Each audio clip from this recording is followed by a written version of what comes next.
भागवत साधारण ग्रंथ नहीं है। तुम लोग समझो कि ये 7 दिन की किताब है, राधे राधे कह लिया हो गया, नहीं। भागवत कोई साधारण नहीं। भागवतः यदा स्वरूपम भागवतम, महाराज जी भागवत भगवान का ही स्वरूप है। जिसकी ग्रंथ की शरण में हम आप बैठे ना, साक्षात ठाकुर जी का रूप है। भागवत का अर्थ क्या है? भगवतः प्रोक्तम इति भागवतम, जिसके लिए भगवान ने उपदेश दिया वो भागवत है। भागवत का एक अर्थ एक संत और कहते, बोले क्या? भागवतः चरितम यस्मिन् तद भागवतम, जिसमें हमारे ठाकुर जी का पावन चरित्र छिपा हो, उसका नाम है भागवत। और भागवत में ठाकुर जी का चरित्र छिपा है। आपको बताएं, इसके तो अक्षर अक्षर में हमारे गोविंद हैं, हमारे श्याम समाये हैं। बुरा मत मानना, हमारे भगवान केवल प्रेम की बंसी नहीं बजाते, हमारे ठाकुर जी जैसा सर्वगुण निपुण कोई हुआ ही नहीं। महाभारत का युद्ध भी भगवान कराते हैं, सबसे बड़े नीतिज्ञ भी ठाकुर जी हैं, बहुत बड़े योद्धा भी ठाकुर जी हैं, योगियों के ईश्वर हैं, इसलिए इनका एक नाम योगेश्वर भी है। और संगीत में वेणु वादन, वेणु यानी मुरली, मुरली का ऐसा वादन हमारे ठाकुर जी, नंदन नंदन यशोदा नंदन देवी की नंदन, चितचोर माखन चोर मुरली मनोहर छलिया गोवर्धन गिरधारी बनवारी, मोहन करते हैं कि वेणु के नाद को सुनकर के बड़े बड़े संगीतज्ञों की साधना और उनकी ध्यान समाधि लग जाती, और भगवान शिव की समाधि टूटकर भगवान की तरफ आकर के खिंचे चले आते।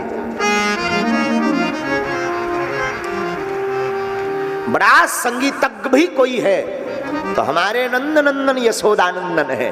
तो वेणु संगीत में भी भगवान ठाकुर जी निपुण। और प्रेम में, अब प्रेम में पूछो ही मत, प्रेम की परिभाषा तो ठाकुर जी से ही प्रारंभ होती है। गोपियों का वो समर्पित प्रेम और ठाकुर जी की वो लीला। कहीं भगवान योगेश्वर बनते हैं तो कहीं रासेश्वर बनते हैं, कहीं भगवान ब्रजेश्वर बनते हैं तो कहीं हमारे ठाकुर जी सर्वगुण संपन्न निधान बनते। और भागवत भगवान में, बोले भागवत की महिमा क्यों? बोले ठाकुर जी के स्वरूप भागवत में है। और केवल भागवत में ठाकुर जी का वर्णन नहीं, भागवतो श्री राधा कृष्णयो यदम स्वरूपम भागवतम। आहा, क्या अद्भुत वर्णन है, जिसमें श्री राधा कृष्ण के पावन चरित्र का वर्णन है वो भागवत। फिर आप कहोगे महाराज जी भागवत में तो कहीं राधा का अर्थ है ही, राधा का कहीं उल्लेख है ही नहीं, आप राधा नाम की महिमा गा रहे हो। बिल्कुल, भागवत में राधा नाम की भी महिमा है। देखो, राधा और कृष्ण वस्तुतः दोनों अलग अलग नहीं, एक ही है। राधस्य हृदयम कृष्ण, कृष्णस्य हृदयम राधा। राधा रानी जू के हृदय में भगवान कृष्ण विराजमान, कृष्ण के हृदय में श्री राधा रानी जू स्वामिनी जू ब्रजेश्वरी माँ हमारी वृषभानु दुलारी जू विराजमान। बहुत से लोग प्रश्न करते हैं, महाराज अगर ठाकुर जी राधा जी को प्रेम करते थे तो फिर विवाह ठाकुर जी ने राधा को क्यों नहीं किया? यहाँ तो भगवान ने नीति का भी खंडन कर दिया, प्रेम का भी अनादर कर दिया, प्रेम को भी दूर कर दिया। अरे मूर्ख चंदा, सावधान। भगवान श्री राधा रानी जी से बहुत प्रेम करते। अगर प्रेम करते तो फिर आप कहोगे विवाह क्यों नहीं किया? भैया, विवाह दो लोगों में होता है। अब पहले के जमाने में तो स्त्री पुरुष में होता था, अब आज का जमाना थोड़ा बदल गया, अब तो पुरुष ही पुरुष विवाह कर रहे हैं। हाँ, भारत में भी नियम लागू हो गया, बाहरे देश और बाहरे लोगों, अब तो लुगाई लुगाई भी आपस में ब्याह कर लेती। भगवान की कृपा है, अशोक नगर में तो नहीं है ऐसा है? हाँ, भगवान की बड़ी कृपा है, बच के रहना। बड़े बड़े शहरों में शुरू हो गया, अब उसको कुछ अंग्रेजी में नाम भी दे दिया है? क्या कोई पढ़ा लिखा हो तो बताओ, हमारी अंग्रेजी स्कूल के पाछे वाली है, उसको कुछ अंग्रेजी में नाम भी दे दिया। तो लोग कहते हैं महाराज भगवान हमारे आपके कृष्ण भगवान ने प्रेम का अनादर किया। अरे ठटरी के बरे, पहले पढ़ो जरा, प्यारे प्यार से पढ़ो तो, समझो तो, सत्संग तो सुनो। विवाह दो लोगों में होता है और वस्तुतः और यथार्थतः ठाकुर जी में और श्री राधा रानी जी में अंतर नहीं, दोनों एक ही हैं। जब दोनों एक हैं तो विवाह कहां से हो गए?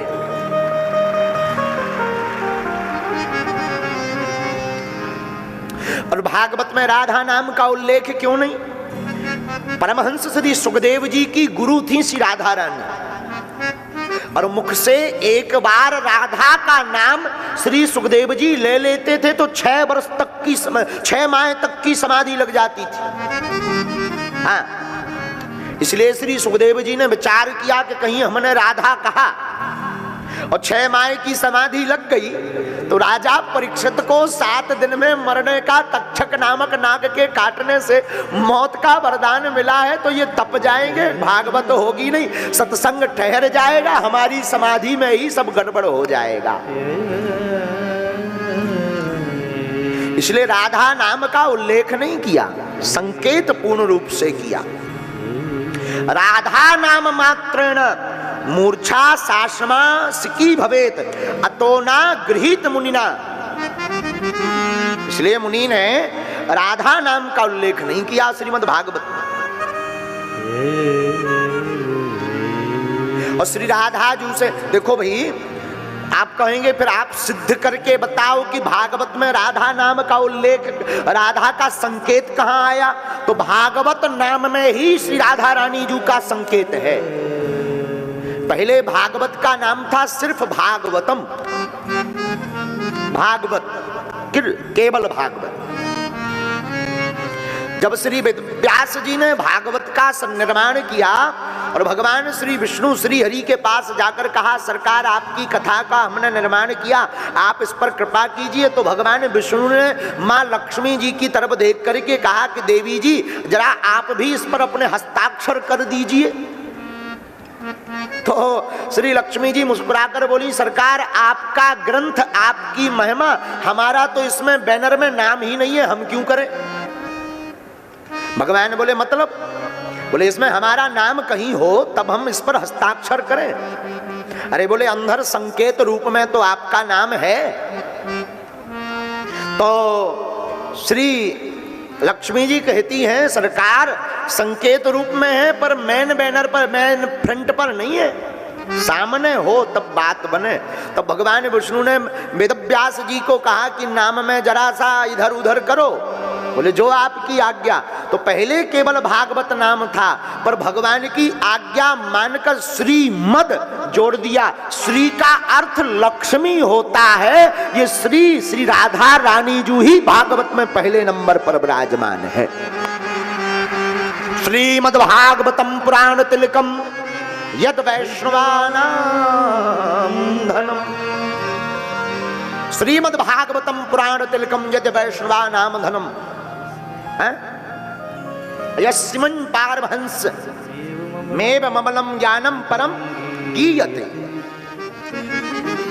तो ये प्रारंभ में ही श्री कहा है। तो बोले भागवत क्या है? भगवतः इदम स्वरूपम श्रीमद् भागवतम। भगवान का ही जो रूप है, ये कोई पुस्तक नहीं है कि 7 दिन राधे राधे राधे राधे राधे पर सब आधे आधे। हाँ, तुम आए। अच्छा, श्रोता भी बड़े विचित्र, कई प्रकार के श्रोता होते हैं। बोले चलो भागवत हो रही, 3 घंटा टाइम ही पास हो जाए, ठटरी के बरे। भगवान की कथा टाइम पास है? अरे भगवान की जो कथा में प्रारंभ में आकर बैठता है, मौन होकर, चुप होकर, केवल कथा सुनता है कानों से, बीच बीच में कीर्तन में जो ताली का प्रयोग करता है, ऐसे श्रोता को ही भगवान की कथा सुनने का पूर्ण फल प्राप्त होता है।